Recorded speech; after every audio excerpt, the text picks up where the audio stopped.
My friends, let us begin not with a problem, not with a question, not even with a hope, but with a pause. Not a pause of inactivity, but a pause of receptivity. For if there is anything that must be understood at the outset of spiritual living, it is this: truth is not something we grasp. It is something that dawns, and it dawns only in the stillness where the personal sense relaxes its hold. We are not here to improve conditions, to change bodies, to correct circumstances, or even to seek healing. Those are the objectives of the human mind, and the human mind has tried them all, earnestly, sincerely, tirelessly, and yet the problems of the world remain. Today we are not beginning with the appearance, we are beginning with God. And when we begin with God, we must begin where God is known, not in noise, not in fear, not in effort, but in stillness. Be still and know that I am God. This is not poetry. This is law. It does not say, be anxious and believe. It does not say, strive and affirm. It does not say, battle and overcome. It says, be still, and in that stillness, knowing takes place, not human knowing, but divine recognition. Now I ask you, just for this moment, to lay aside everything you came here with. Lay aside the thought that you are sick or well. Lay aside the thought that you are successful or unsuccessful. Lay aside the thought that you are spiritual or unspiritual. None of these have anything to do with God. And if we are to know God aright, we must temporarily surrender every concept we hold about ourselves.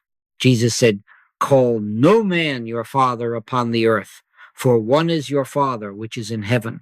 That statement alone dissolves half of human identity. If God is our Father, then the conditions of flesh cannot be our origin.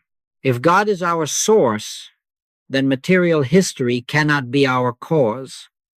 If God is our life, then the body cannot be the authority over that life. But these truths cannot be forced upon consciousness. They must be received.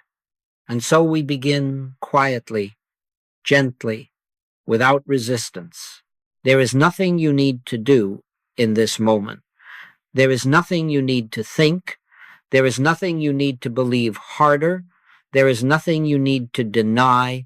We are not denying appearances. We are simply refusing to start with them. We are starting with God. The Lord is my shepherd. I shall not want. Notice that this is not a request. It is not a plea. It is not even a declaration of faith. It is a recognition. God is my shepherd. Therefore, the entire burden of life's government is removed from human shoulders. When God governs, man rests. Now, you may ask, what about my condition? What about my body? What about my situation? And I tell you gently, none of these can be answered until consciousness is quiet enough to hear the answer. The still, small voice does not compete with human reasoning. It does not argue with fear. It does not shout over anxiety.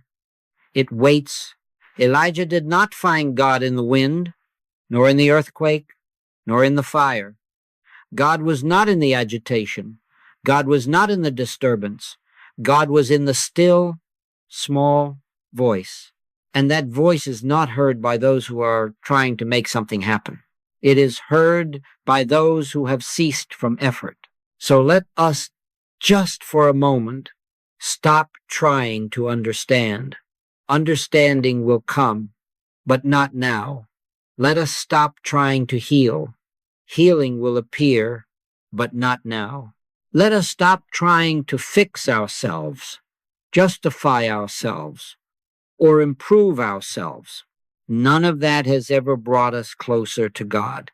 The kingdom of God cometh not with observation, for behold, the kingdom of God is within you, not coming, not approaching, is.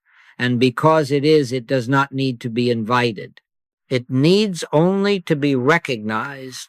We are not entering the presence of God. We have never left it. We are not becoming spiritual. We have never been anything else. What is required is not attainment, but surrender, the surrender of false premises, false responsibilities, and false identities. And so, as we sit here together, do not look for something to happen. Do not measure peace. Do not wait for a sensation. Do not judge the moment. Let the moment be. Let God be God. Let truth unfold itself without your assistance. Not by might, nor by power, but by my Spirit, saith the Lord. This is the foundation of all spiritual healing. This is the beginning of the infinite way. And until this stillness is touched, even faintly, no further words will have meaning. Rest here, then, not as a patient, not as a seeker, but as one who is willing for a moment to let go of the struggle and allow God to reveal what already is. Now that we have entered, even in a small degree, into the stillness, we may begin to look quietly, without fear, at one of the most important distinctions ever revealed to human consciousness. It is a distinction upon which the entire ministry of spiritual healing rests, and without which no real progress can be made. That distinction is this: the difference between condition and consciousness. All human thought begins with conditions. The body presents a condition, the world presents a condition, finances, relationships, health, climate, age, all present themselves as conditions. And the human mind immediately assumes that these conditions are causes. From that moment onward, it begins to labor, to reason, to struggle, to repair, to improve, or to escape. And yet, after centuries of effort, humanity finds itself repeating the same cycle under new names and improved methods. The infinite way begins elsewhere. It does not begin with what appears. It begins with what is. And what is consciousness.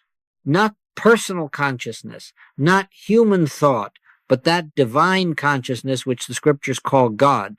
In him we live and move and have our being. This is not metaphor. This is literal truth. If our being is in God, then it cannot be in a body. If our life is in God, then it cannot be in matter. If our intelligence is in God, then it cannot be located in brain cells. And if this is so, then conditions, whatever their name, cannot be causes. They can only be effects. But here, the human mind resists. It says, I can see the condition, I can feel it, I can measure it. Surely it must be real.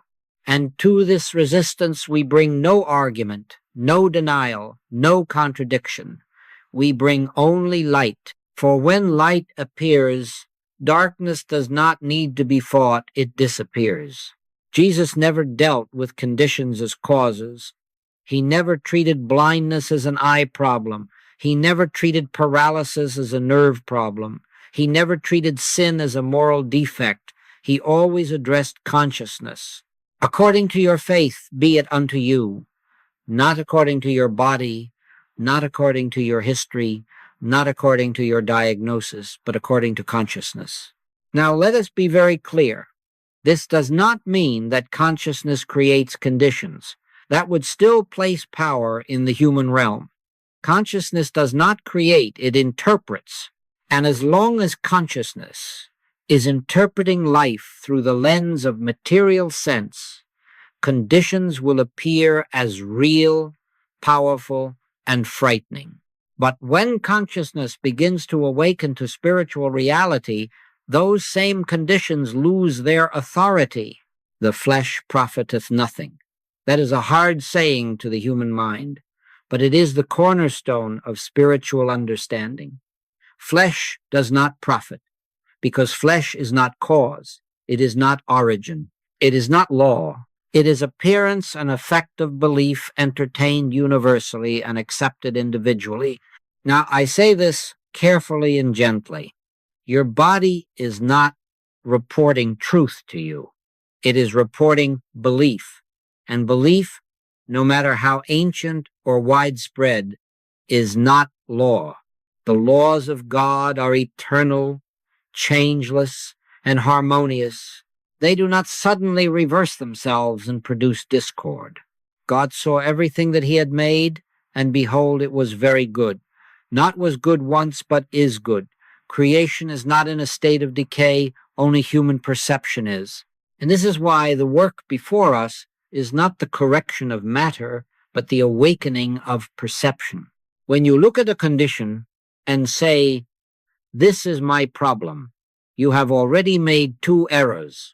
First, you have accepted the appearance as real. Second, you have accepted it as personal. The infinite way corrects both errors, not by effort, but by understanding. There is no such thing as my disease, my lack, my fear. These are labels placed upon universal beliefs. And the moment you remove the personal sense, the belief begins to loosen its hold. The moment you see that the condition is not you, you have taken the first step out of bondage. Ye shall know the truth, and the truth shall make you free. Notice again, knowing precedes freedom, not treatment, not struggle, not self-improvement, knowing. And knowing does not mean intellectual agreement.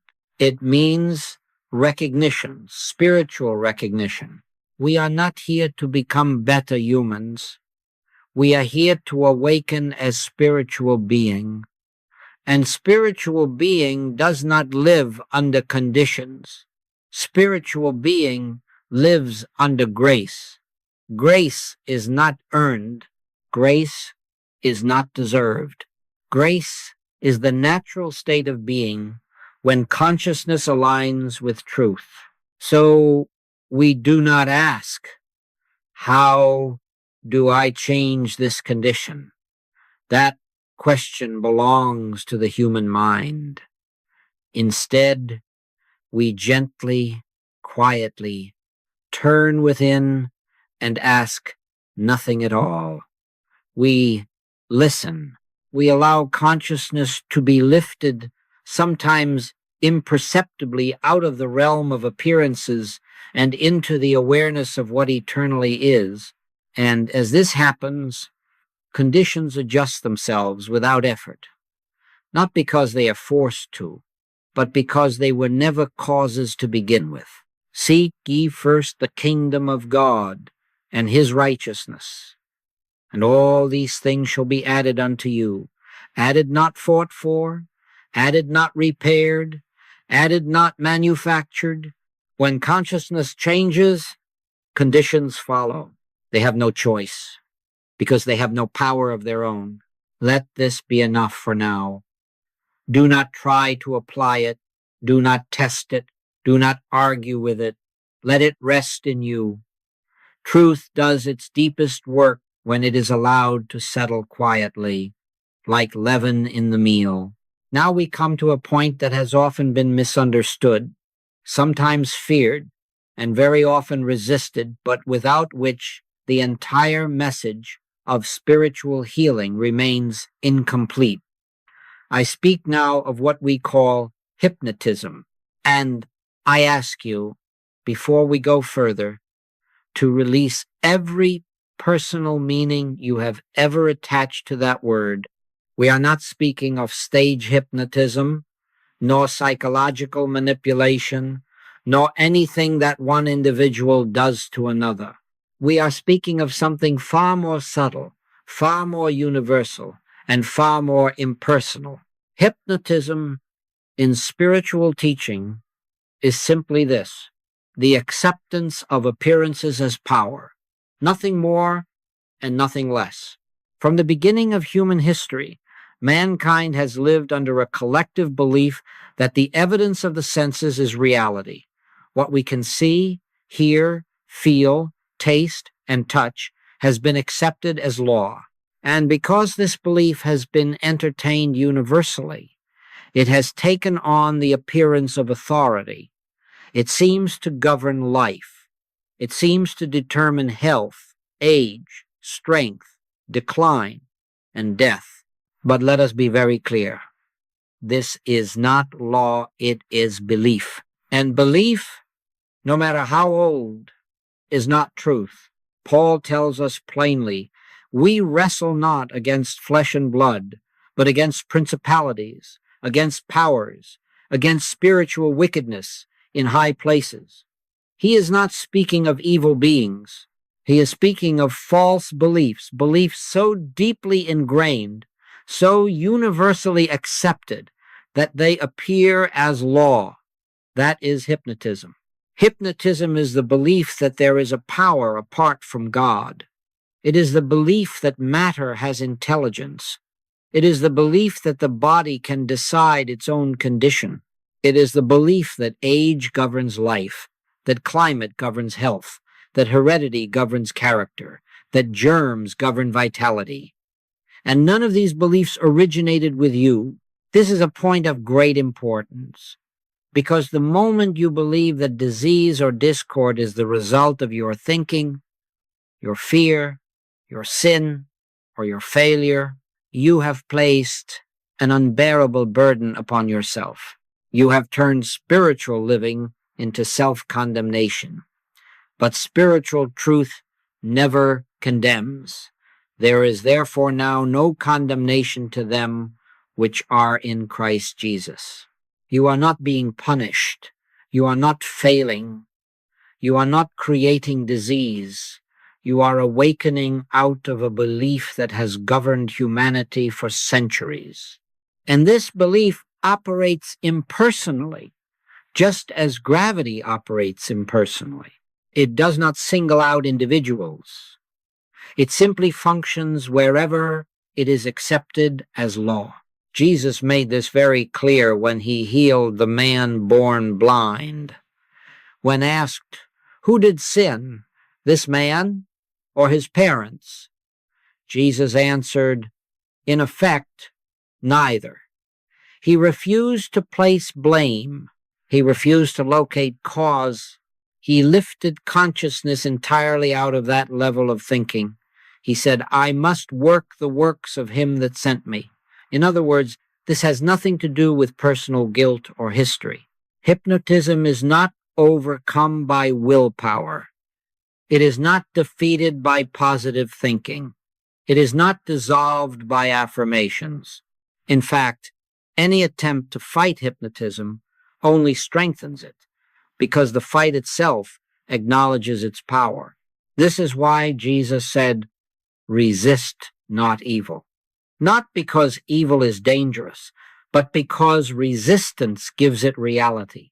Hypnotism dissolves the moment it is recognized as nothing, not denied, not battled, recognized.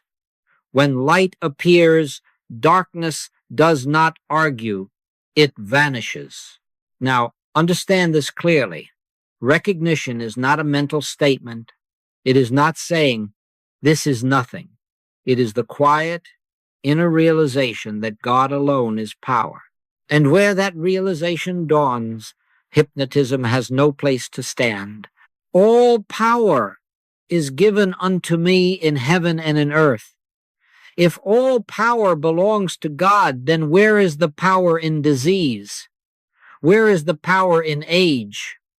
Where is the power in fear?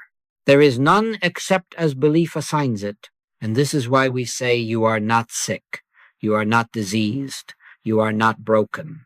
What appears as disease is a presentation to consciousness, nothing more. It has no law to sustain it, no intelligence to direct it, no life to maintain it.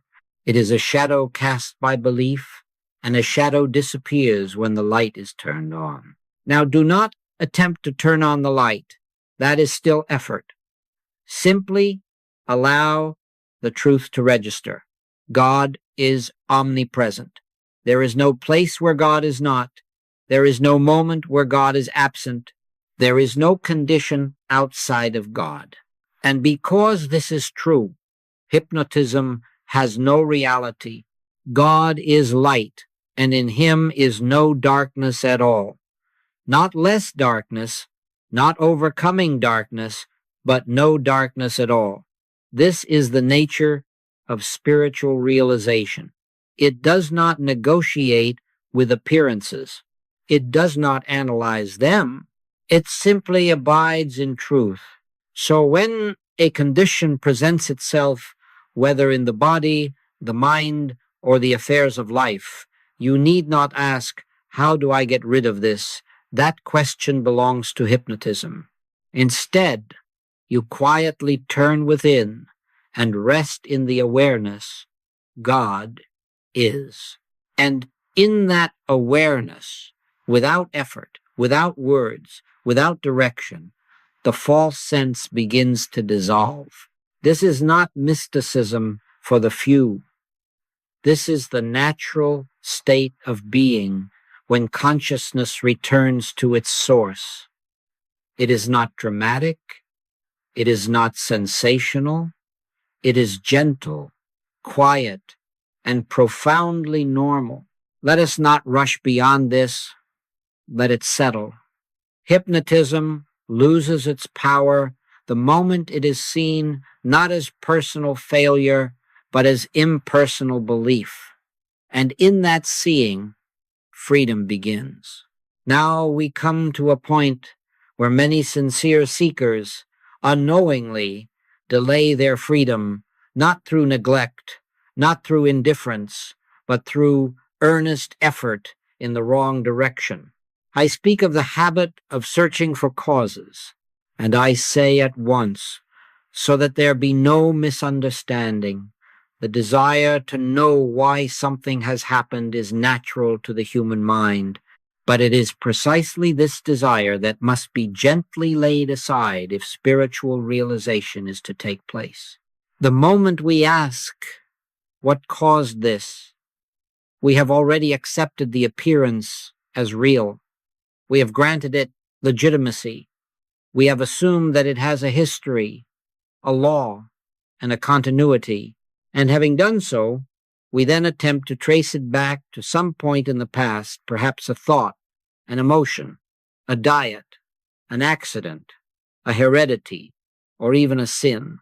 But all of this activity takes place entirely within the realm of hypnotism. Jesus never searched for causes. Never once did he ask, how long has this been? Never did he inquire into heredity, diet, or mental states. Never did he analyze the past. When confronted with discord, he turned entirely away from it and said, in effect, rise. And the rising took place not because a cause was removed, but because consciousness was lifted above the level where causes seem to operate. The human mind believes that if it can locate the cause, it can correct the condition. This belief governs medicine, psychology, and much of metaphysics. But spiritual wisdom reveals something far more radical, that error has no cause. It is not caused by mind, matter, emotion, or circumstance. It is sustained only by belief, belief accepted as law. When you search for causes, you keep attention fixed on the appearance. You keep consciousness anchored in the very realm from which you are seeking release. You are, in effect, saying, this has something behind it. This has a reason for being. And so long as that assumption remains, hypnotism continues its work. The scriptures tell us, before Abraham was, I am. This is not a statement of history. It is a statement of timeless being. Truth has no past. Reality has no origin in time. God did not begin, and God does not change. Therefore, anything that appears to begin, to develop, to worsen, or to improve cannot be of God. And if it is not of God, it has no cause, no law, and no continuity. Here we must be very gentle with ourselves. Many students, upon hearing this, attempt to stop thinking about causes, but that, too, is effort. We are not asked to suppress thought. We are asked to outgrow a false premise. And false premises fall away naturally when light is allowed to enter. Consider this. If God is infinite, where could a cause exist outside of God? If God is omnipresent, where could a power arise that God did not create? And if God is omnipotent, what power could operate independently?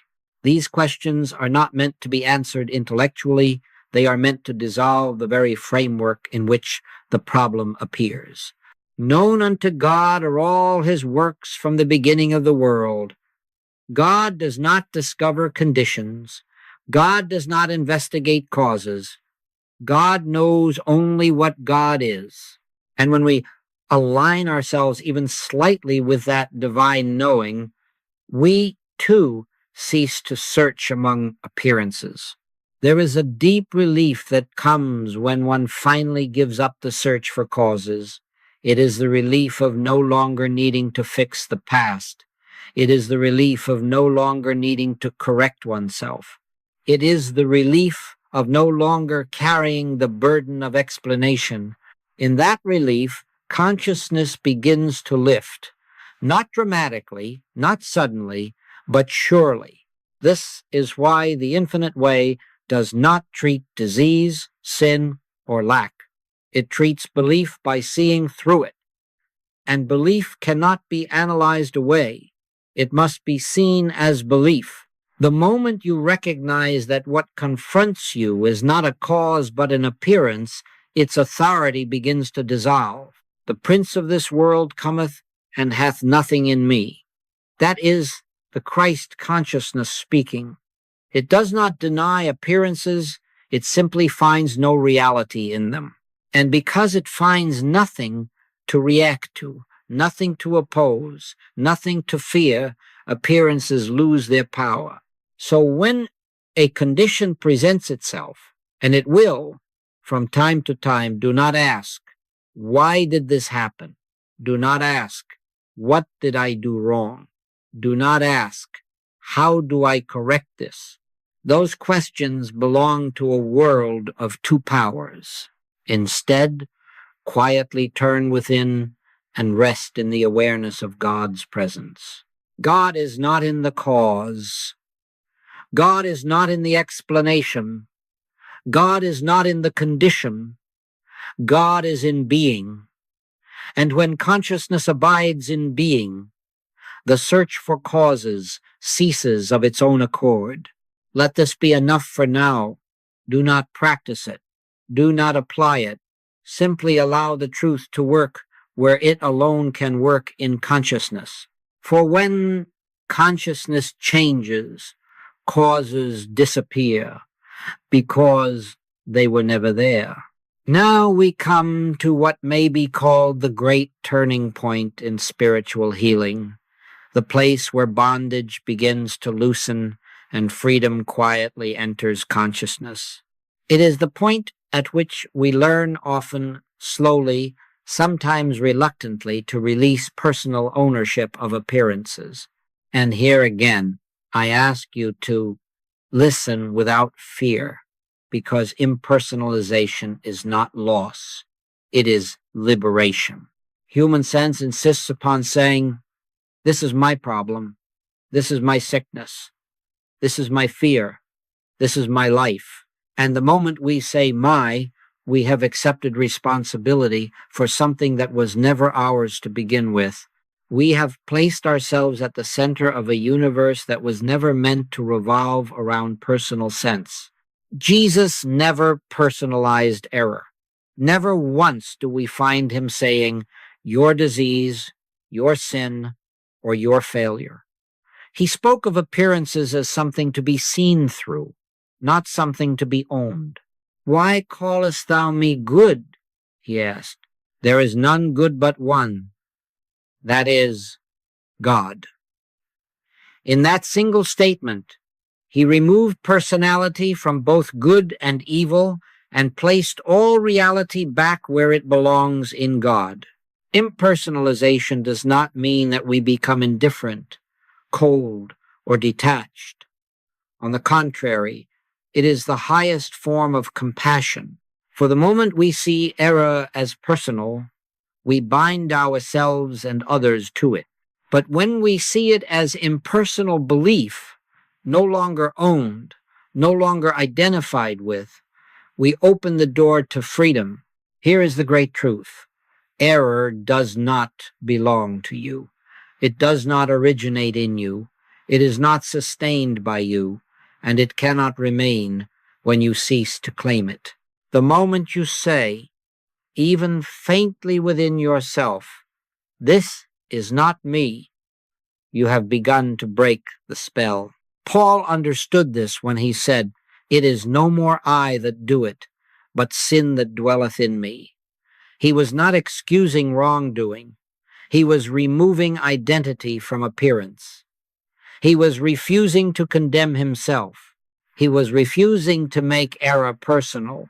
And in that refusal, he found grace. Now, let us be very careful here. Impersonalization is not saying this is someone else's fault. It is not transferring blame. It is removing blame altogether. It is recognizing that what appears as disease, sin, or lack is a universal belief presenting itself nothing more. And a belief, once seen as belief, loses its power. When you say, I am sick, you have made sickness part of your identity. When you say, I am afraid, you have made fear part of your being. But when you quietly recognize there is a belief of sickness presenting itself, or there is an appearance of fear, you have stepped back into the position of witness. And the witness is never bound by what is witnessed. Judge not according to the appearance, but judge righteous judgment. Righteous judgment is not condemnation. It is right seeing. It is seeing that God alone is real, and that anything unlike God cannot have true existence. And the seeing is not mental. It is spiritual. Impersonalization is the activity of Christ consciousness. It is the Christ that says, neither do I condemn thee. Notice that Jesus did not say, you were right, nor did he say, you were wrong. He removed the entire framework of judgment. He lifted consciousness above the level where condemnation operates. This is why spiritual healing cannot take place where there is guilt, whether guilt toward oneself or toward another. Guilt personalizes error. Grace dissolves it. And grace comes only when we relinquish ownership. You may ask, but if it is not mine, why am I experiencing it? And the answer is simple, though not always easy to accept, because belief operates wherever it is accepted as law. But the moment belief is recognized as belief, it no longer governs. Think of a dream. While dreaming, the dream appears real, personal, and threatening. But the moment you awaken, the dream does not need to be fought. It does not need to be fixed. It vanishes because consciousness has risen above it. So it is with appearances in human experience.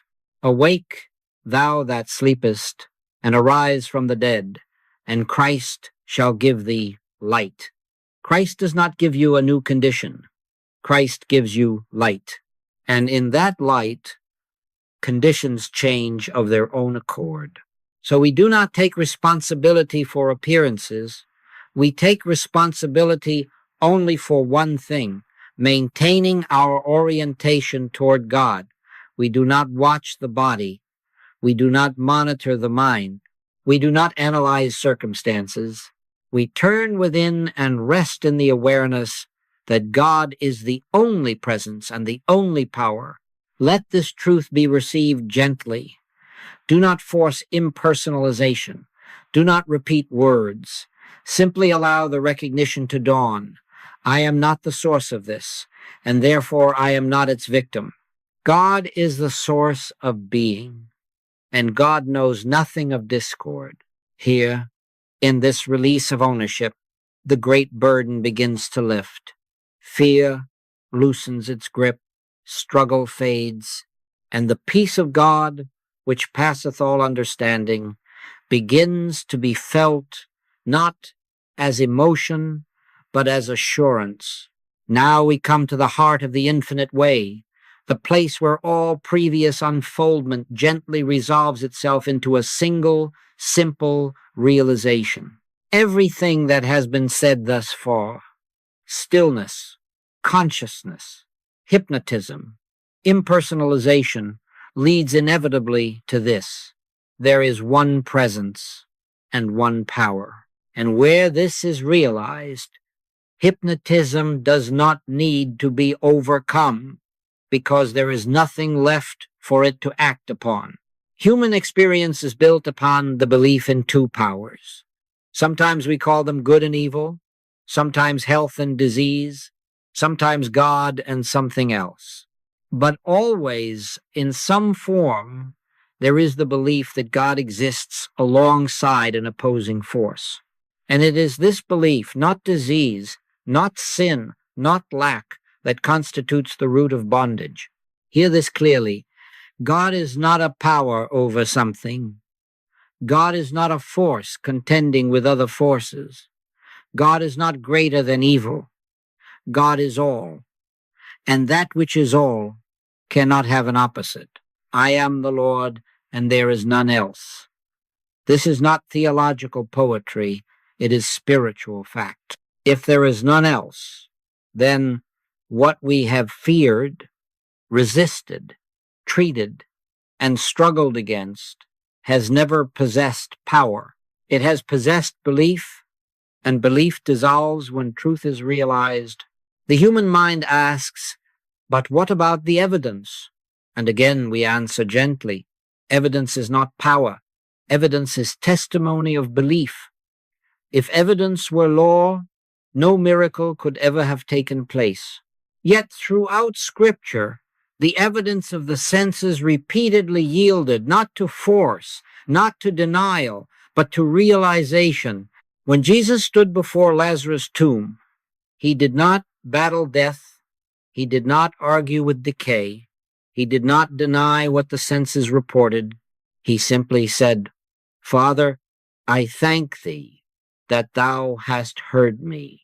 He began with God, and beginning with God, he left no room for another power.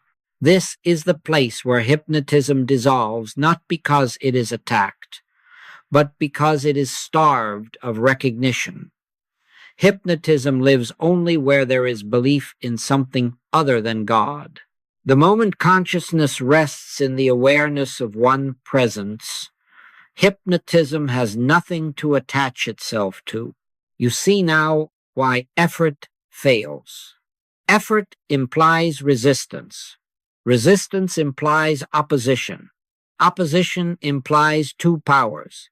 And the moment two powers are admitted, spiritual realization is postponed. This is why truth is not used to overcome error. Truth is not a weapon.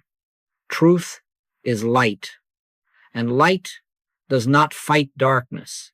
it reveals its absence. God is light, and in him is no darkness at all. Not less darkness, not defeated darkness, but no darkness at all. This is the standpoint of spiritual healing. From this standpoint, disease is not an enemy. It is an illusion of sense. Fear is not a force. It is a belief without foundation. Lack is not a condition. It is a misinterpretation of supply. When consciousness abides in the awareness of one, presence reactions cease. And this is of the utmost importance. Reaction is the acknowledgement of another power.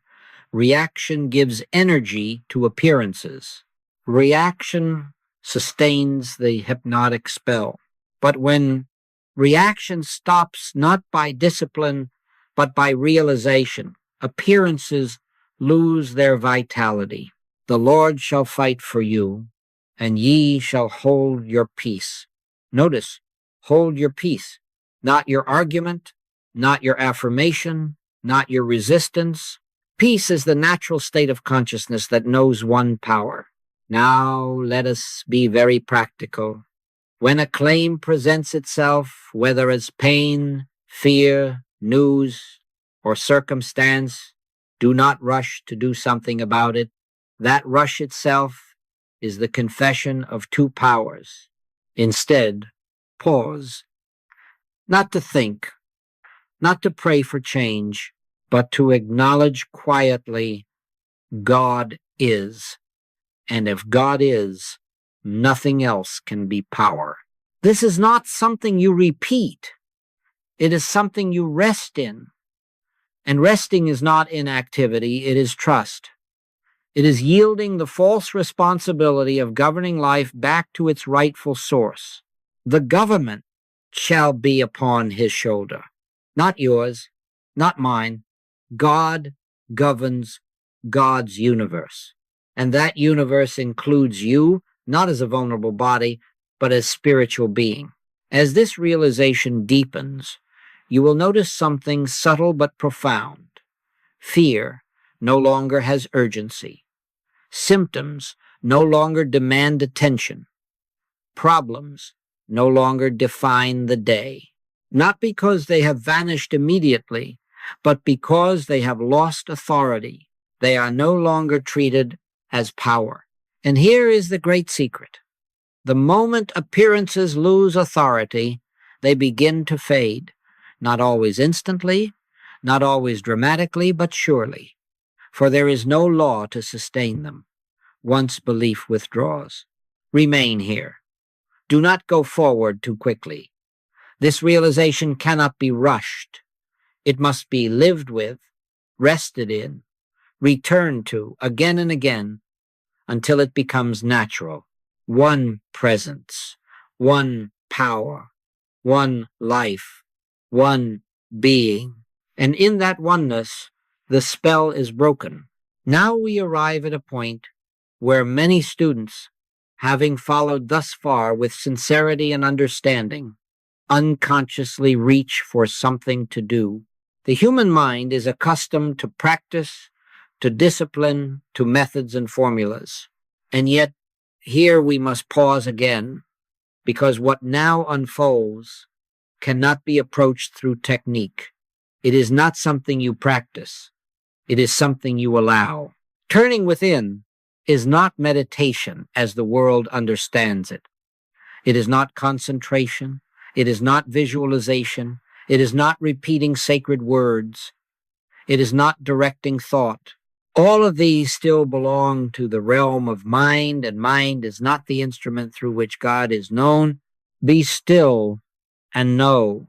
Not think, not affirm, not declare, know. Knowing is not an activity. It is a state of awareness that comes when activity ceases.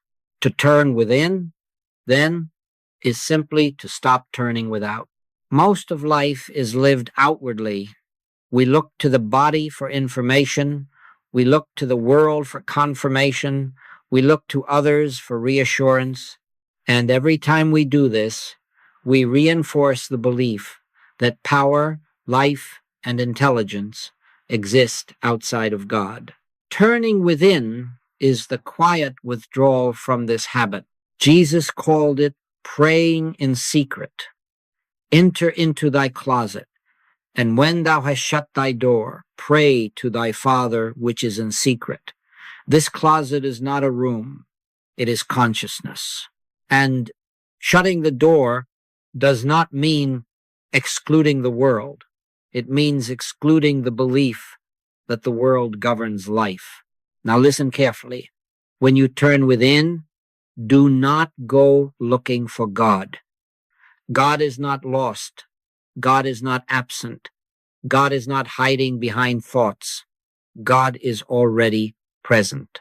Turning within is not a search. It is a surrender of the search. There may be moments when you feel nothing at all. Let them be. There may be moments when the mind is restless. Let it be. There may be moments when fear tries to reassert itself.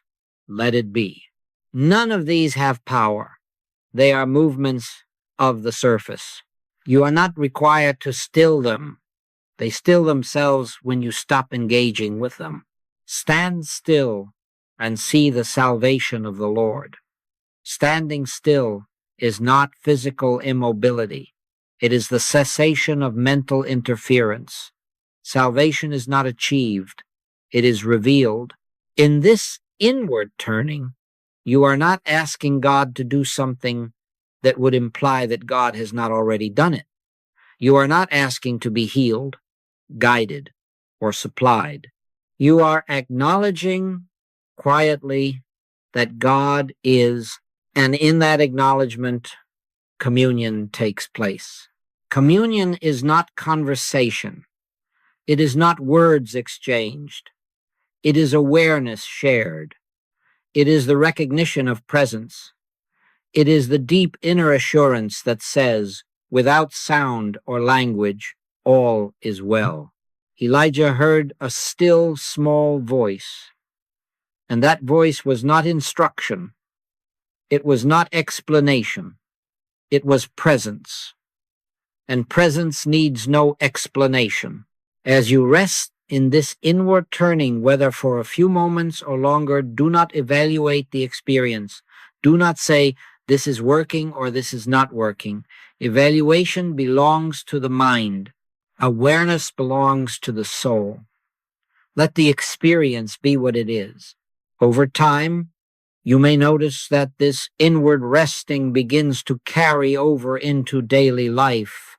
You react less. You hurry less.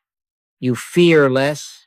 You do not need to protect yourself as much, not because you have become strong, but because you have ceased to believe in opposing powers. This is prayer without words. This is meditation without effort. This is worship without form. It is the simple acknowledgement of God as the only presence. Abide in me, and I in you. Abiding is not striving, it is remaining, and you cannot remain in God by effort any more than you can remain in sunlight by thinking about it. You remain by not leaving. So when you find yourself pulled outward again, as you will, do not condemn yourself. Simply return gently, quietly, without urgency. The return itself is grace. And here, in this turning within, healing does not need to be mentioned. Harmony does not need to be sought. Supply does not need to be requested. These are not separate acts of God. They are the natural outflow of divine presence realized. Remain here as often as you can, not by schedule, not by rule, but by inclination. And trust this, what is revealed in silence will govern life without your assistance. Now we come to something that touches every human heart, whether spoken of openly or hidden carefully beneath spiritual language. I speak of fear, fear of disease, fear of lack, fear of the future, fear of loss, fear of death. And yet, even here, we must be careful not to give fear a place of importance. Fear is not an enemy to be conquered. It is not a power to be overcome. Fear is a shadow, and shadows disappear when light is present. Most people believe that fear must be resisted, disciplined, controlled, or replaced with courage. But all such efforts still assume that fear has power. And the moment we grant fear power, we have already stepped into the belief in two powers. Fear lives only where there is a belief in separation from God. There is no fear in love, but perfect love casteth out fear. Notice that fear is not cast out by effort, nor by bravery, nor by human will. It is cast out by love, not human affection, but divine love realized. Love does not fight fear. It dissolves it by filling consciousness. Fear is sustained by anticipation. It lives in tomorrow. It feeds upon memory of yesterday. But God is always now, and in the now, fear has no footing. When consciousness rests in the awareness of God's presence, fear finds no place to stand. Think of this carefully. Fear is always concerned with something that might happen or something that did happen. God is concerned only with what is, and what is infinite life, infinite love, infinite being. When consciousness abides here, fear is not addressed, it is forgotten. Jesus did not tell his disciples to fight fear. He said, "Take no thought for your life," not because life is unimportant, but because life is already secure in God. Thought here means anxious thought that assumes responsibility for outcomes. And when responsibility is relinquished, fear loses its purpose. Fear also thrives on ownership. My body, my future, my security. But when we have learned, even in a small degree, to say, "The Lord is my shepherd," fear begins to loosen its grip. A shepherd governs. Sheep do not plan their own protection. They follow. And following, in the spiritual sense, is yielding. "Fear not, for I am with thee." God does not say, "Fear not," because nothing can happen. God says, "Fear not, because I am." Presence is the answer to fear, not explanation, not reassurance, not prediction. Presence. Now here is something of great importance. Fear cannot be reasoned away. Reason belongs to the mind, and fear often outlives reason. But fear cannot survive realization. The moment consciousness feels even faintly the presence of God, fear begins to fade. Not always instantly, not always completely, but inevitably. You may notice that when fear is not fought, it does not intensify, it weakens. When fear is observed without reaction, it loses momentum. Reaction feeds fear. Stillness starves it. This is why we do not say, "I must get rid of fear." That very statement keeps fear alive. Instead, we turn within, rest in God, and allow fear to dissolve naturally like mist in the morning sun. "The Lord is my light and my salvation. Whom shall I fear?" Not what shall I fear, but whom. Fear is personified only when we believe in another power. When that belief is gone, fear has no identity. As this understanding deepens, you will find that fear does not dominate your decisions. You may still encounter situations that once frightened you, but they will not govern you. You will feel a quiet assurance, not excitement, not confidence in self, but trust in God. And trust is not something you cultivate. It is something that appears when fear has gone. Let us not hurry beyond this. Fear does not vanish because we wish it to. It vanishes because consciousness no longer supplies it with belief. Remain gently in the awareness of God's presence. Let that presence do what it alone can do. Now we come to a point where many sincere students falter, not because they lack understanding, but because of a habit so ingrained that it seems almost impossible to relinquish. I speak of the habit of watching the body, observing it, checking it, measuring it, waiting for it to report improvement or decline. And yet, until this habit is gently outgrown, spiritual realization remains partial. The body was never intended to be an authority. It was never meant to be consulted for truth. It was never designed to testify to reality. The body is an instrument, nothing more, and an instrument does not govern the musician. Know ye not that your body is the temple of the Holy Ghost? A temple does not determine the activity of God. A temple is the place where God is expressed. And when we understand this, the entire relationship between consciousness and body is transformed. Most people live as though the body were the source of life. They listen to it as though it were intelligence. They obey it as though it were law. But life does not originate in the body, nor is it sustained by it. The flesh profiteth nothing. That does not mean the body is evil or unimportant. It means it has no power of its own. Now let us be very clear. Turning away from watching the body does not mean neglect. It does not mean indifference. It does not mean recklessness.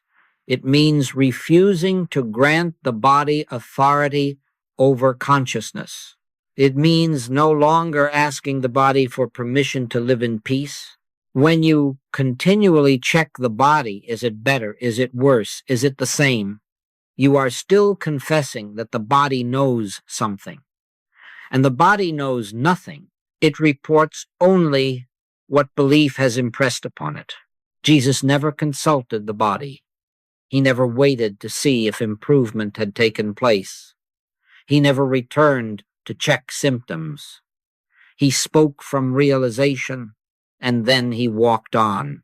Rise, take up thy bed, and walk.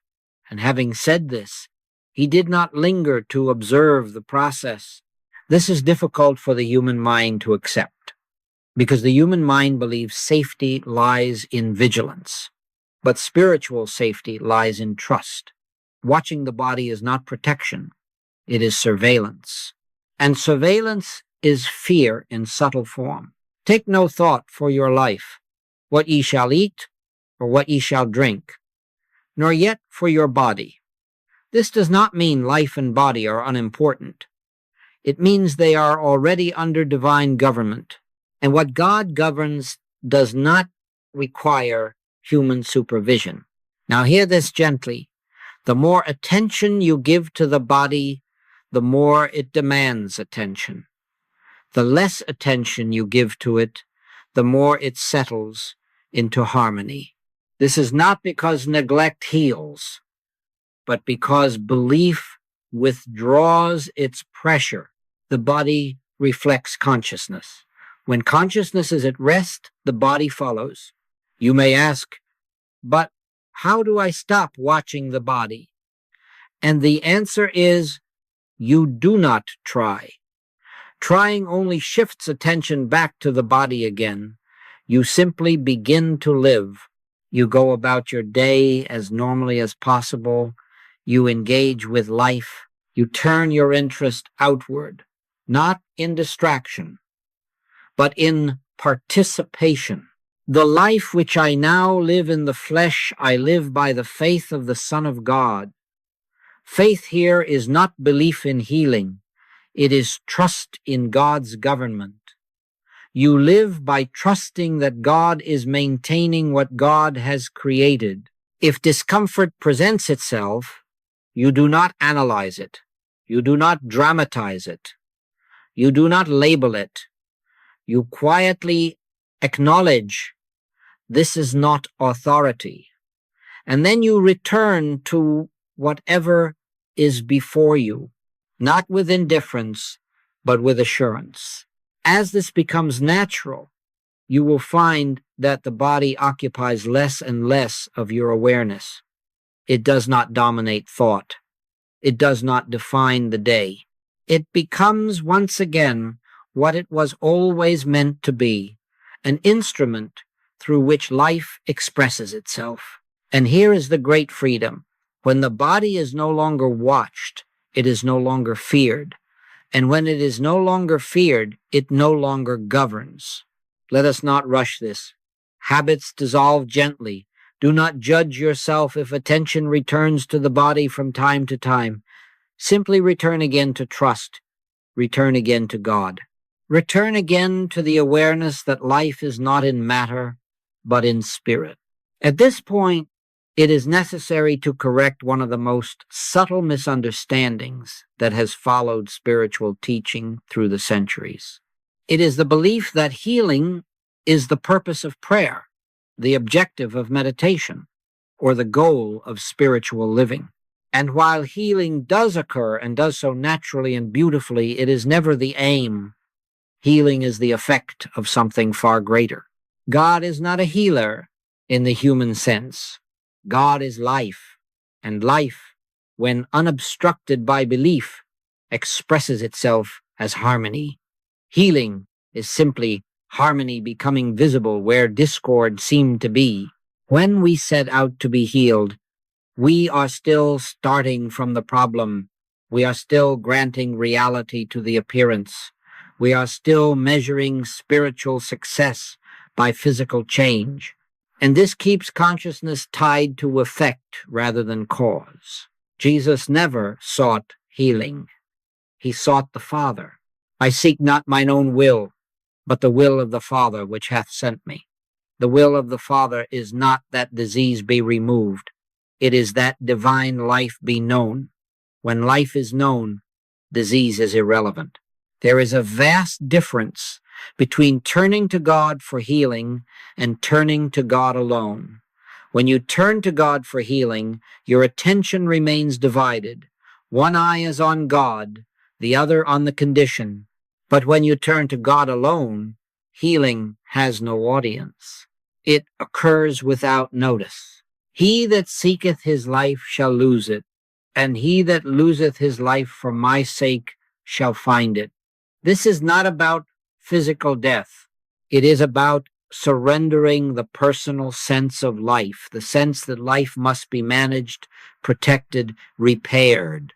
When this sense is lost, true life is found. Now, many students worry that if they stop seeking healing, healing will not happen. But the opposite is true. The very act of seeking healing keeps the problem alive. It keeps consciousness engaged with discord. When the desire to be healed dissolves into the desire to know God, the body is freed from the burden of demonstrating wellness. Healing does not require your attention. God does not need your focus on disease in order to remove it. God needs only recognition. And recognition is not concentration, it is awareness.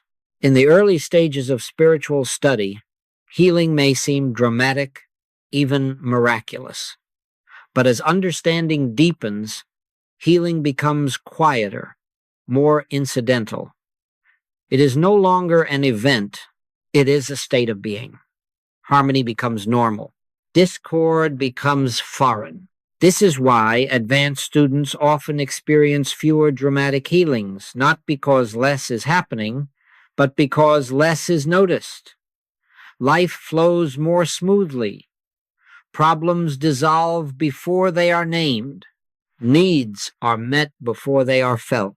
Before they call, I will answer. This does not mean God anticipates requests. It means God is already functioning as fulfillment. There is no gap between need and supply when consciousness abides in God.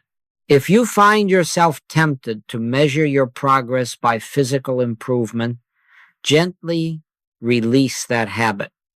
Measurement belongs to the human mind. Spiritual realization does not announce itself through symptoms. It announces itself through peace, and peace is the true sign of healing. Not excitement, not relief, not celebration, peace. Let healing take care of itself. Let the body take care of itself. Let the world take care of itself.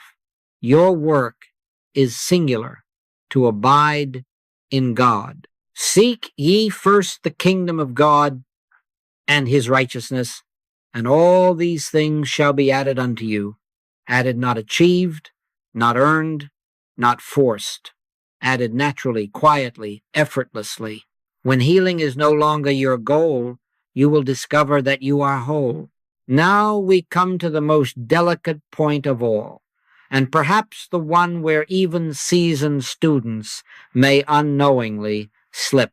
Having tasted grace, having experienced moments of peace, clarity, or release, there is a subtle temptation to maintain them. And the moment we attempt to maintain grace, grace has already departed, not because it has withdrawn, but because effort has returned. Grace is not something you hold on to. Grace is something you live in when you are no longer holding on to anything at all. Paul tells us, by grace are ye saved through faith, and that not of yourselves. It is the gift of God. A gift cannot be earned. It cannot be preserved by vigilance. It can only be received and continually received by non-resistance. Effort always begins with the belief that something can be lost. Grace rests in the understanding that nothing real can be taken away. My peace I give unto you, not as the world giveth, give I unto you. The world gives conditionally, God gives eternally.